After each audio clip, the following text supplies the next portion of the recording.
Olha só, hoje a gente vai trocar uma ideia, conhecer um pouquinho mais, né? E não tem como não começar com o seguinte, né? Alguém tem alguma pergunta para a Thay? Eu nunca fiz isso. Alguém tem? Levanta a mão aí, sério, vai. Oi, gente, que medo é esse? A Thay não morde. Eu preciso só de retorno aqui para a Thay e liberar o microfone dela, tá? É o verde. Vê aí se chegou. Alguém me ajuda aí do som? Thay está sem microfone. Vai lá, Thay, testa aí. Som. Aê. Amanda, quer vir fazer a pergunta? Eu paguei bem eles para ninguém perguntar. Nossa, que perigo. Acho que dá para baixar um pouquinho a Thay aqui. Pode. Quem pergunta? Profissão? Eu trabalho na prefeitura, sou servidora pública. Trabalho na área de projetos. Sou cargo do nosso prefeito. Fica a dica. Alguém perguntou meu nome? Mais alguma ali pergunta? Antes? Peraí, vai por partes. Vamos lá, vai. Amanda? Meu nome completo é Tayana Manfredini. Manfredini é Sanguinho nome bom de de gente italiano. rica, eu acho. Amém. Recebo. De onde você é, Thay? Eu sou natural do oeste do estado, sou de Joaçaba, mas já moro em Balneário desde 99. E na IBC vamos fazer um ano em abril, mais ou menos. Legal. Já tá aí já, né? Olha lá. Meu Deus. Gente, que indiscreta, cara. Eu engano bem, eu tenho mais do que vocês pensam. Ah, viu? Isso é bom, né? Deixa eu só achar a Thay aqui, Thay, pelo amor de Deus. Vamos lá. Ele tá abrindo meu Instagram. E essa foto aqui, Thay, se eu botar no telão, Pode pôr. tem certeza? Absoluta, vai nessa. Tá com uma tacinha na mão, Thay? Tem problema. É suco.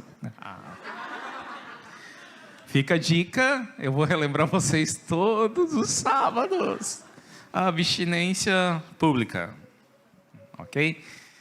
Comida favorita? Eu sou bem viciada em café com bolinho. Esse é o básico. Sério? Sério.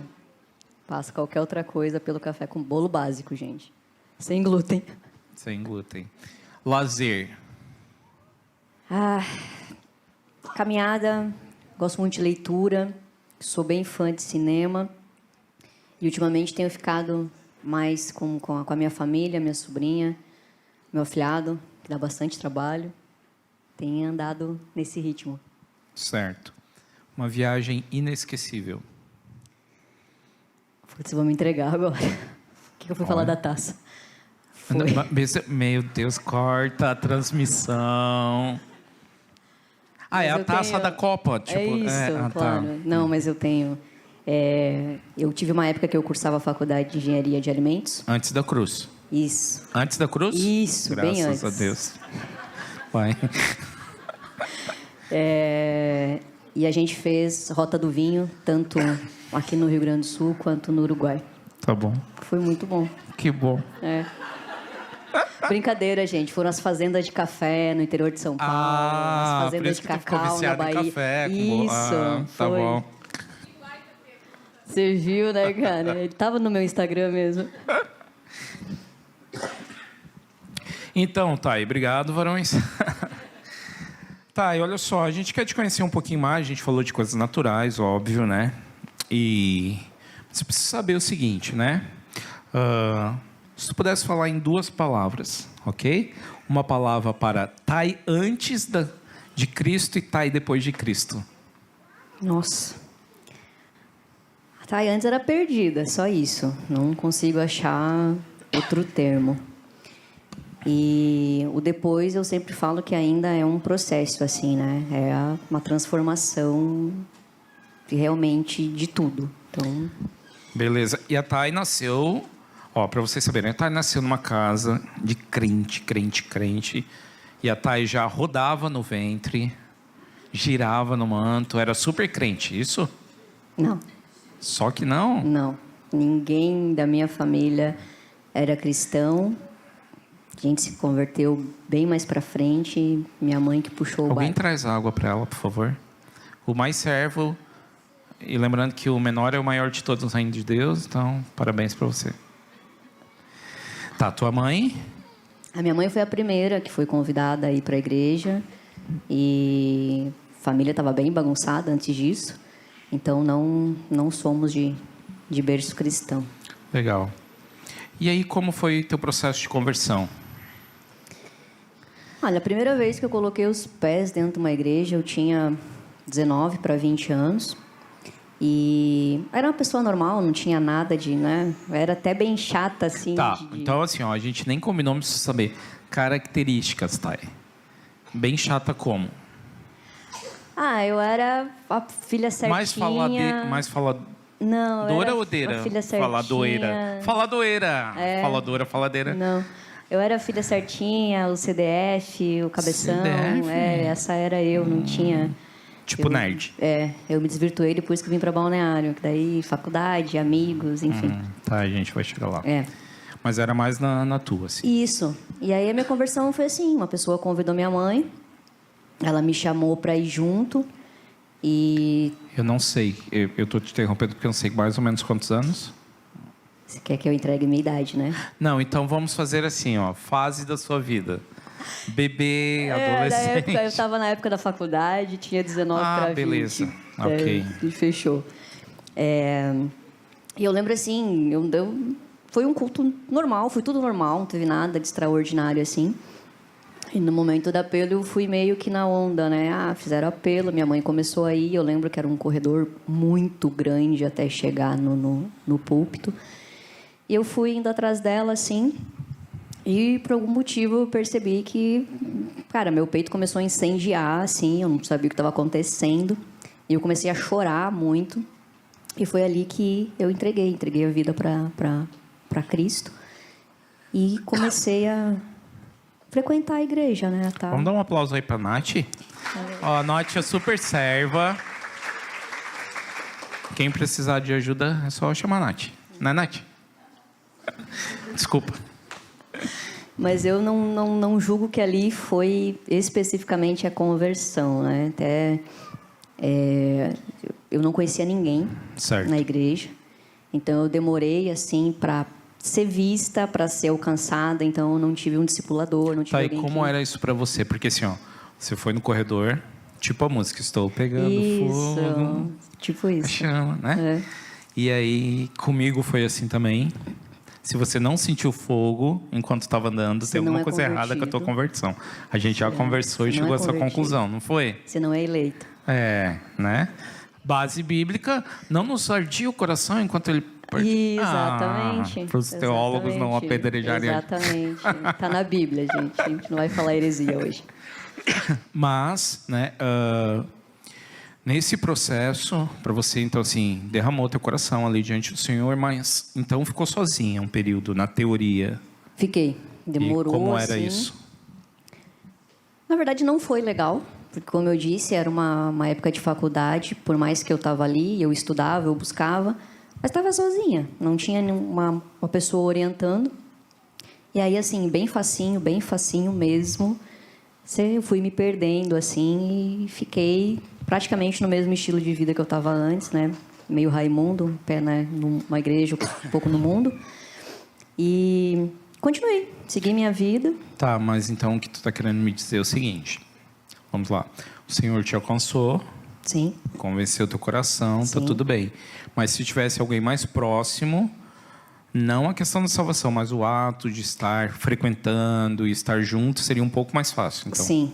Porque é questão de influência, né? Fica a dica, ali. Ok? Por que a gente bate tanto? Semana passada, a gente falou sobre amar, peixes diferentes. Lembra do peixe Instagram que fez sucesso aí, né? Do Bocão, né? E tudo isso. É importante, querido, estarmos juntos, né? Então, a gente nem combinou, mas tem 2 casos do que a gente falou semana passada, onde eu entrei e uma senhorinha grudou em mim e fez toda a diferença na minha vida e me ajudar a caminhar assim por diante. E a gente tem um outro paradoxo que é o teu, que totalmente sozinha dificulta.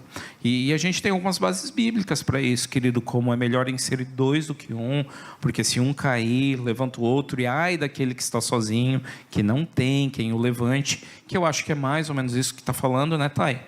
Então, queria que tu deixasse uma dica aí para eles, da importância de ter alguém perto.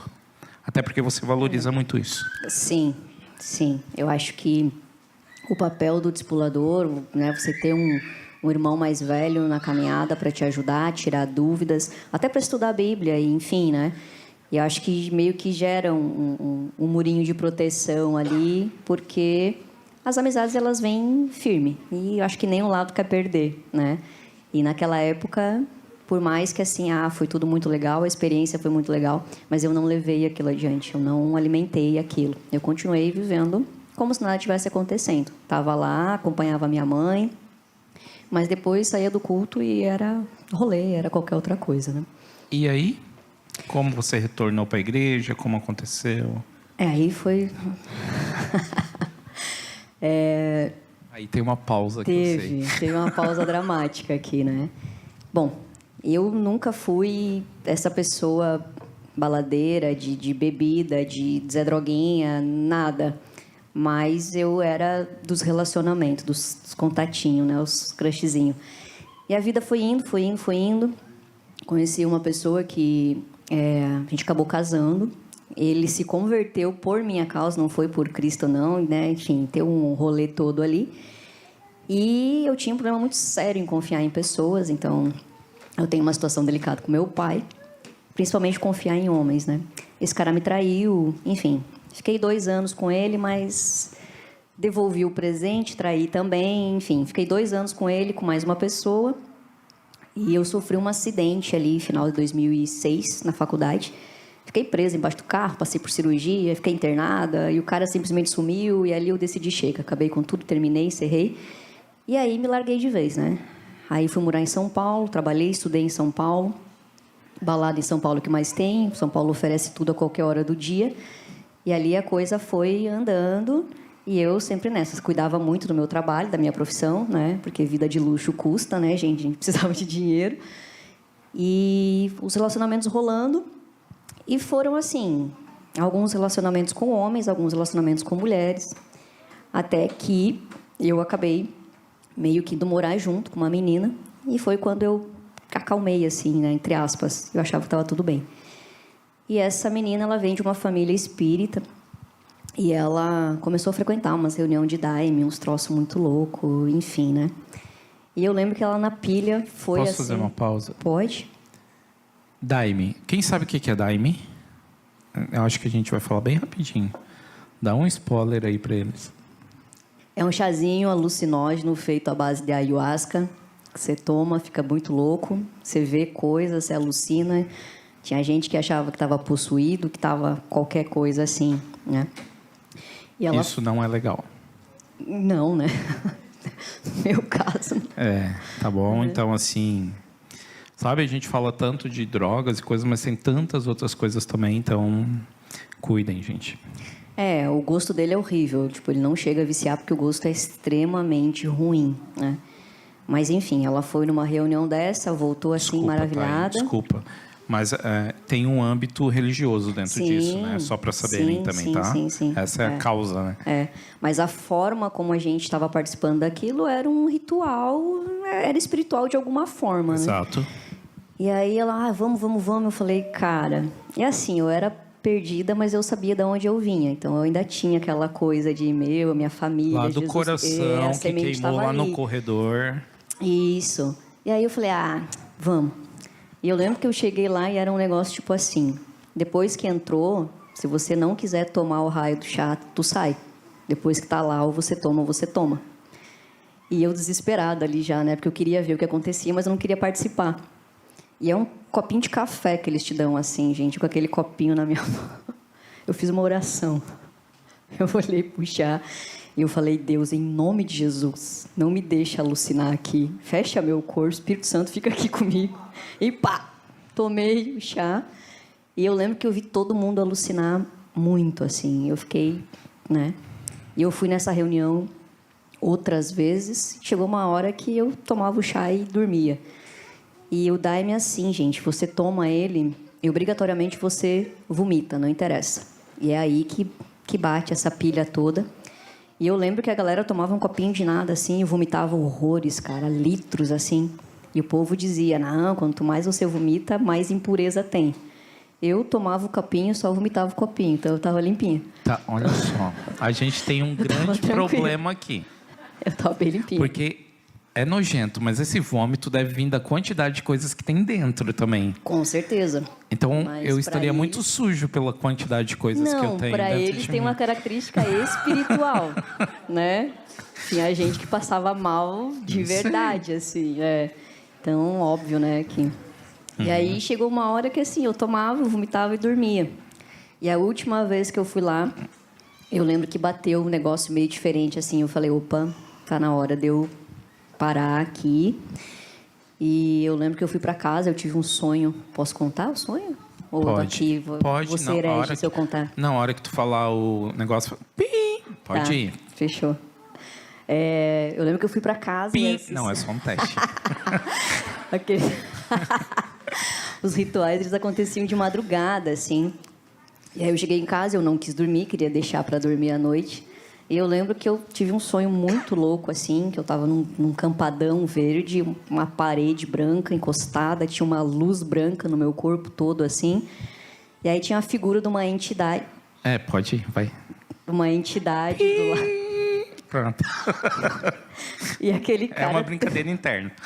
Aquele cara tentava encostar em mim, ele não conseguia, ele meio que tomava um choque, assim, sabe? E eu ali tentando acordar, e aquele bicho do meu lado. E a hora que eu acordei, a menina estava do meu lado, me olhando, e eu falei, cara, eu estava muito louca, eu não conseguia acordar. Ela falou, pois é, eu percebi. Eu estava te olhando aqui, tinha uma luz branca na sua cabeça, eu queria encostar em você, eu não conseguia. Aí eu surtei, né? Eu falei, pronto, capeta dentro da minha casa. Aqui. E a gente estava se preparando para ir para um ritual de 3 dias tomando Daime. E eu falei, não, eu não vou, né? Meu relacionamento acabou ali, mas enfim, né? Ela foi. E eu lembro que a pior parte foi contar para minha mãe, mas foi, eu acho que onde Deus teve misericórdia e botou a mão.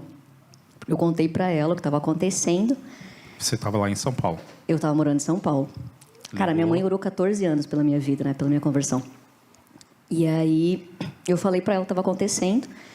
E eu tomei a maior chulapada da vida, assim, né? E ela falou, Tayana, eu e teu irmão estamos há meses sonhando com gente morta, sem saber o que é. Eu tô com um monte de dor no corpo e vai para o hospital, não quer nada. E até aqui eu aguentei teus relacionamentos, teu estilo de vida, tuas rebeliões. Mas uma ofensa contra o meu Deus eu não vou aceitar. E a partir desse momento é você e Deus. Então, perdi a única intercessora que eu tinha.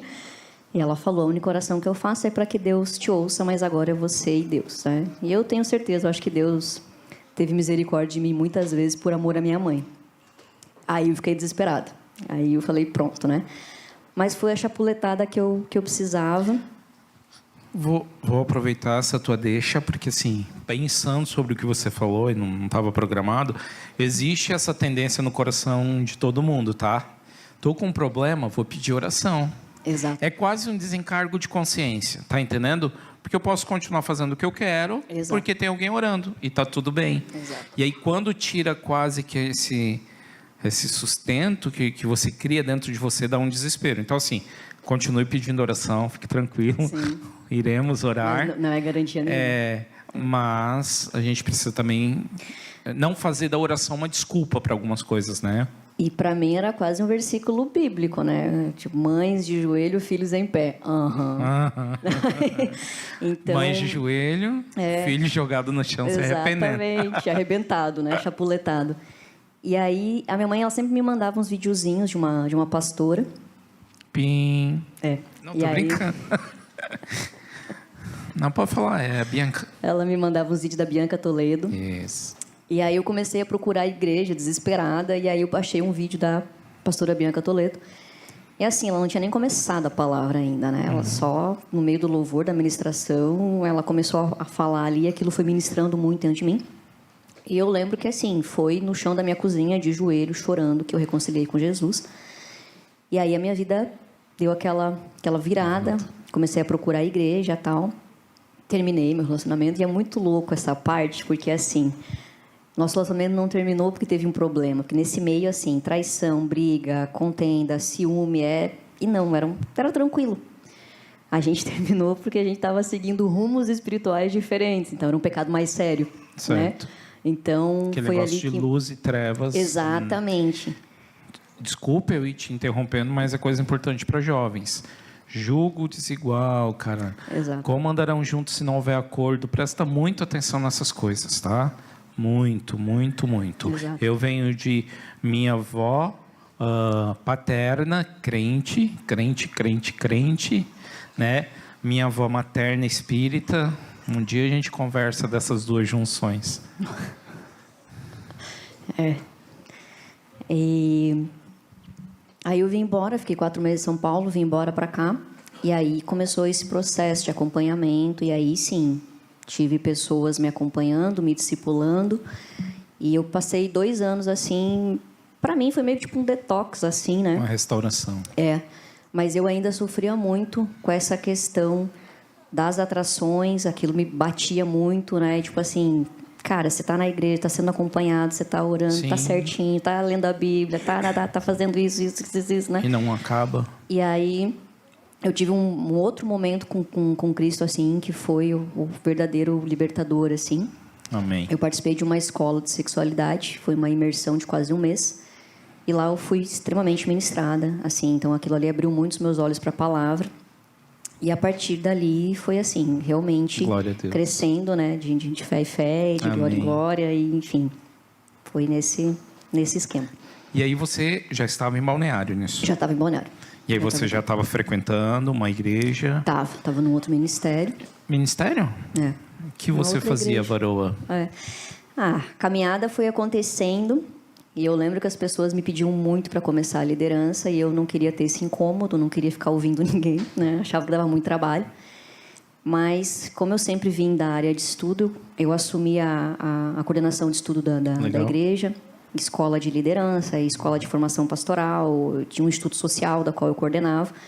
Então, comecei a trabalhar ali. Acabei indo para a liderança, não teve como, né? E foi onde, assim, a gente cresceu muito. Então, trabalhavam com equipes. E fui formando uma galera ali. E caminhando com aquele pessoal e discipulando. E, assim, realmente caminhando lado a lado, assim, né? Então, é legal, voltando em todo o ciclo. A gente está quase acabando, mas voltando. Na área que mais te fez falta, é a área que mais queima dentro de você, né? Sim. Sim, para quem não sabe, a Thay é muito dessa questão de... sentar, conversar, andar junto, aconselhar, que é o que ela não teve. Exatamente. Né? Então, é legal isso aí, né? E aí as coisas foram dando, e eu lembro que a gente teve uma equipe assim, eu acho que nós já tínhamos quase 200 pessoas naquela equipe, e todos eles, se podia pegar qualquer um deles, assim, tem alguns que estão aqui, inclusive, se quiserem falar, todos eles tinham algum tipo de problema nessa área de sexualidade. Todos. Não tinha... nenhum, assim, do maior ao menor. Então... Abre aspas. Olha só, sempre que a gente fala isso, as pessoas, pelo momento, todo mundo remete simplesmente a questões sexuais, mesmo sexo, sei lá. Cara, isso é muito profundo, sabe? Tipo assim, ó, namorados dormirem juntos não podem. Quem não é casado não pode ter relação sexual. Casados que têm relação sexual fora do casamento... masturbação, vícios em pornografia. É tanta coisa, tá, gente?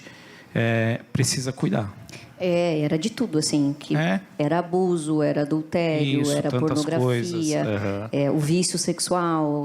Era uma série de coisas, assim. Cada vez que você ouvia alguém... O medo de se relacionar. Isso. Que então, envolve tantas coisas, eu fui descobrindo coisas que nem eu sabia que existia, mas estava ali no meio da galera. Então, isso também acabou virando, assim, aguçando uma outra área para trabalhar com aconselhamento, trabalhar também com essa galera. Graças a Deus, a maioria restaurada, né? Alguns eu tenho um pouco de dúvida. Não vou citar nomes, não brincando. E o ministério caminhou assim, então, legal. Cuidando de pessoas, então foi um processo, Thay, né? Foram. De encontro com Cristo, restauração, né?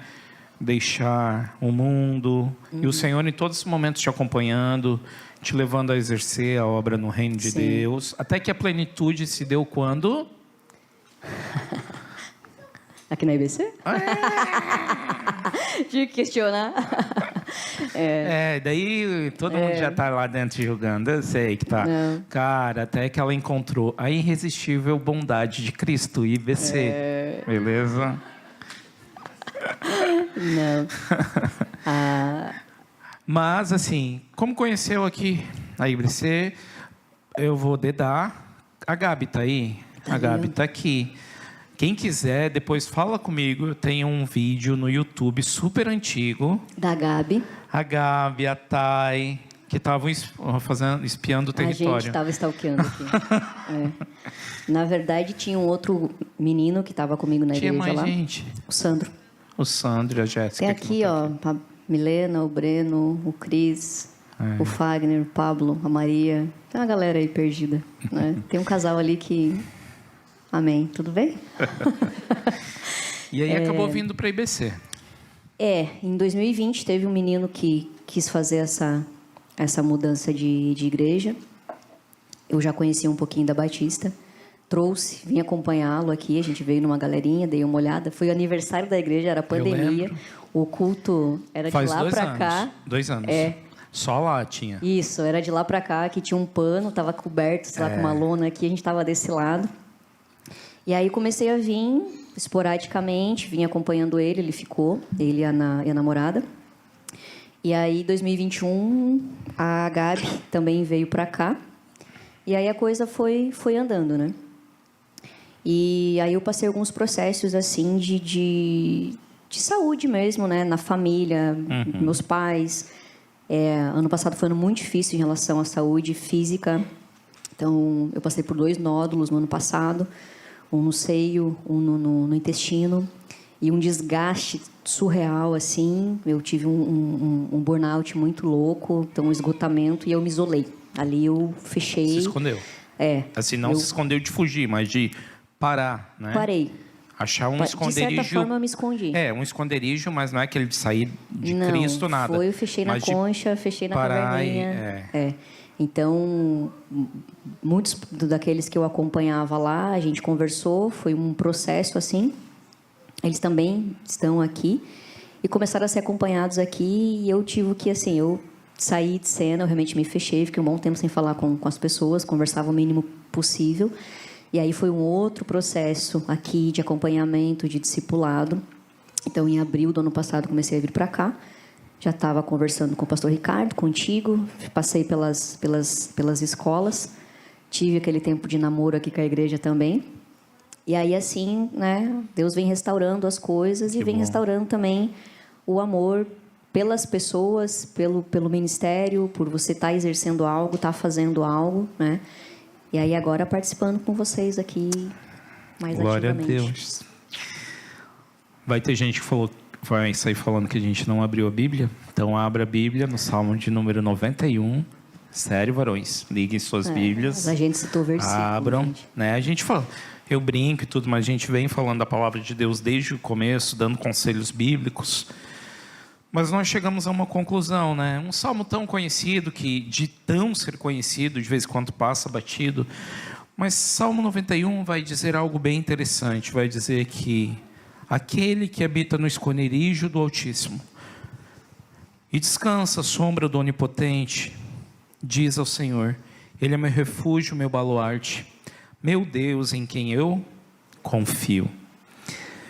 A gente vai falar rapidamente sobre isso, querido, porque assim, temos várias situações na Bíblia. Eu lembro de Adão e Eva, que assim que pecaram, a Bíblia é bem clara que falam que eles tentaram se esconder.